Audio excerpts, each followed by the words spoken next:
ये एक सर्द बेचान रात थी जब आदित्य और उसके दोस्त सुमैर और प्रिया अपने गांव के बाहर वाक़या एक पुराने खाली घर की तहकीक करने का फैसला करते हैं। ये घर दिहाइयों से वहां खड़ा था। इसकी खिड़कियां टूटी हुई थीं, दीवारों से रंग उतर चुका था और इसके बारे में मुख्तलिफ अजीबोगरीब बातें सुनने को मिलती थी। गाँव वाले कहते थे कि ये घर भूतों का मस्कन है और जो भी इसमें दाखिल हुआ वो कभी वैसा नहीं रहा। लेकिन आदित्य, जो हमेशा शक व शुबा की निगाह से चीज़ों को देखता था, इसे ये सब सिर्फ ख्यालात लगते थे। ये कुछ नहीं होगा, आदित्य ने मुस्कुराते हुए कहा, अपनी टॉर्च की रोशनी पुराने घर पर डालते हुए। हम बस अंदर जाएंगे, थोड़ी सी तहकीक करेंगे और निकल आएंगे। कोई भूत नहीं, कोई बदशगुनी नहीं, सिर्फ एक पुराना घर। प्रिया, जो थोड़ी नर्वस थी लेकिन चैलेंज से पीछे ना हटने वाली थी, उसने सर हिलाया। समीर का हम ज्यादा परेशान नजर आ रहा था। मुझे नहीं पता आदित्य, इस जगह में कुछ ऐसा है जो ठीक नहीं लग रहा। लेकिन वो सब आगे बढ़ गए और जल्द ही भारी लकड़ी का दरवाजा आहिस्ता से खुल गया।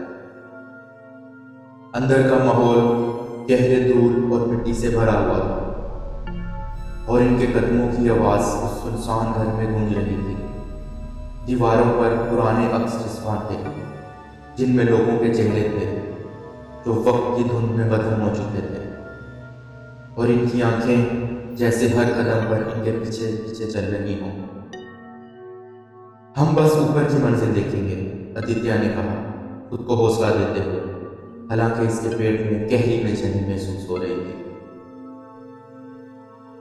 जैसे ही वो उछली हुई सीढ़ियों से ऊपर चढ़े, घर की दीवारों में सिसकियां सुनाई देने लगी, गोया वो खुद जिंदा था और उनकी मौजूदगी पर एहतजाज कर रहा था।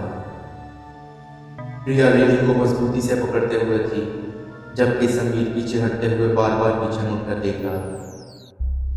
दूसरी मंजिल ज्यादा पुरतविश थी। कमरों में टूटे फूटे फर्नीचर पड़े थे और दीवारों पर कुछ अजीब सी अलामात नक्श थे। इन अलामात को देखकर ऐसा महसूस होता था जैसे ये कोई कदीम जुबान हो जो अब तक इस घर में बंद है।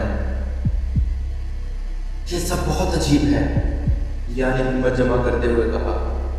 लेकिन उसके बाद उनकी नजर एक दरवाजे पर पड़ी जो नींद खुला था।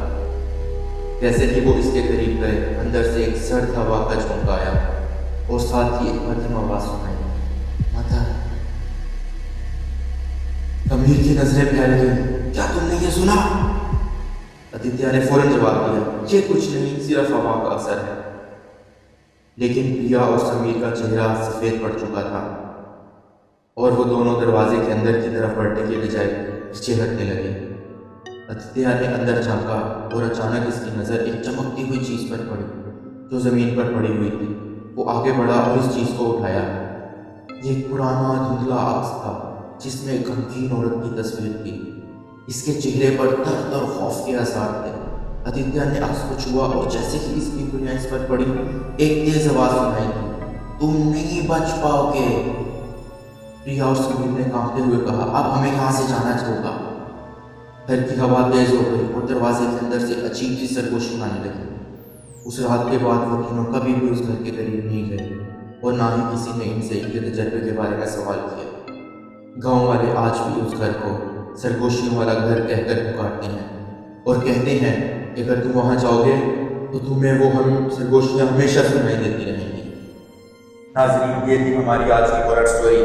पसंद आई कमेंट्स में बताइए, अपने वाक़यात ज़िंदगी के शेयर कीजिए और प्लीज़ चैनल को लाइक, सब्सक्राइब और शेयर करें ताकि हम मज़ीद आपके लिए ऐसी स्टोरीज ला सकें। अब तक के लिए इतना ही। अपनी होस्ट की कोई इजाज़त दीजिए। अल्लाह हाफ़िज़।